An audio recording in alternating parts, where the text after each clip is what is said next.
tinatanong ko with my students, kamusta yung teaching style or yung comparison between the syempre nag-aaral ka sa Pilipinas versus dito sa Canada? Syempre, ilang months ka na rin nag-aaral, pumapasok sa school.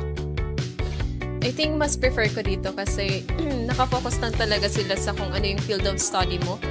Hindi na nila pinapakialaman yung ibang stuff or like, hindi, nakafocus talaga sila. Okay. Yeah. And, isa pa is, hindi nila tinotorture yung students. Hindi rin sila ganang torture to ng college. So yun, mas preferred mo dito.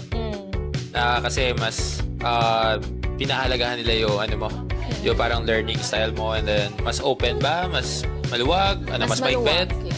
Mas maluwag. Mas maluwag, definitely. Tsaka mas madali for me.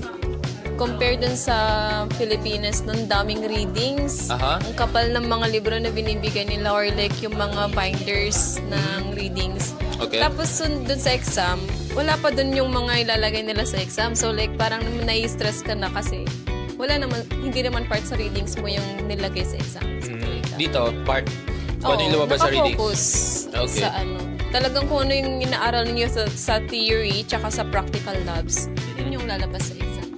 Which is very good kasi I think you get to practice what you learn. So,